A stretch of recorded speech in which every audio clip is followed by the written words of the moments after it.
बालेश्वर सदर ब्लॉक पदमपुर पंचायत अधीन मझिकिया प्राथमिक विद्यालयर प्रधान शिक्षयित्री रंगलता दास को अवसरकालीन संबर्धना ज्ञापन कर अवसर में शुक्रवार विद्यालय प्रांगण में एक विदायकालीन संबर्धना सभा अनुष्ठित हो जाइछि। सरपंच सुकांती दास सभापतित्व आयोजित संबर्धना सभार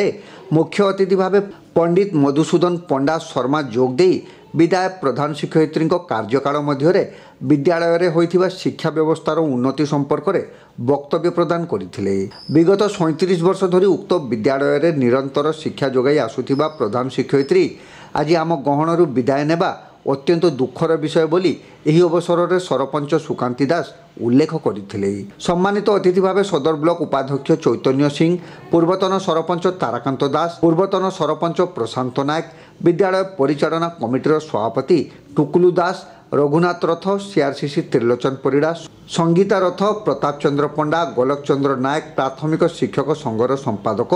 अरुण कुमार पात्र, शिक्षाविद जोगेन्द्र सेठी, पुरातन छात्र राकेश कुमार पंडा प्रमुख मंचासीन होई दीर्घ 37 वर्ष धरी विद्यालयर मुरबी भाव कार्य करिआसुथिबा प्रधान शिक्षयित्री रंगलता दास छात्र छात्री मानक सह गढ़ी उठिथिबा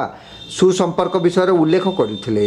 एही अवसर में विदाय प्रधान शिक्षयित्री को मानपत्र, उपढौकन और पुष्पगुच्छ प्रदान कर संबर्धना ज्ञापन कर शिक्षाविद अशोक कुमार पंडा मंच परिचालना करथिबा बेले हलधर सेठी शेष में धन्यवाद अर्पण करथिले। उत्तम भाव अनुभव करुच्ची, आनंदर कथा खूब भल प्रधान शिक्षयित्री थे विशेष भाव बड़ बेसी भल गुण होचु सी कमे हुंती छुट्टी नियंती नहीं, घर काम सारिकी एठिक आसती भाई एठी सारिकी घर काम करती किंतु छुट्टी नहीं कि 2 दिन 4 दिन खुशी रही जाती सी देह असुस्थ हेले अलग कथा कमे थाई स्कूल को भल भाव से चलई थिले कौन करवा समय आसीगला से समयटा तो कहीं बढ़ी पारे तेणु सम्मानित करके विदाय करने कथा। तांकर स्नेह जमीती थिला मु तो पूर्व छात्र से सब बुझिकी आज करूछंती कार्यक्रमटा को माने देखिकी अनुभव कर बहुत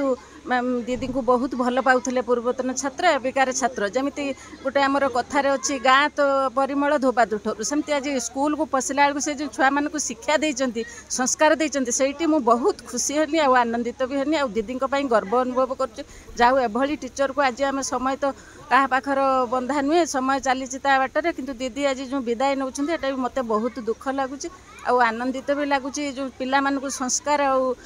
ये देकी बढ़ई पिला स्कूल परिवेश आ परिस्थिति को लेकिन मु गर्व अनुभूत करुँ। यात्रा को सुरखुरे चलई मु नौथुनी मोर विश्वास थिला जे ये शिक्षा अनुष्ठान को किपरि आगेमी सरस सुंदर करमी ये मु चलई नौथली आ सब छात्र छात्री अभिभावक समस्त छात्र भल संपर्क रखापी चेष्टा करी मो आदर्श अनुप्राणित होगापी मु बहुत चेष्टा करी मुझे भली स्कूल को चलई आपन से भली दायित्व नेबे चलेबे समस्त छात्र भल संपर्क रखिबे बहुत खुशी अच्छी मोर एठी 37 वर्ष 7 मास ए विद्यालय में चाकरी कली तेणु मु फास्ट बैच जो पिला को पढ़ाई से बयस एवं 46 वर्ष है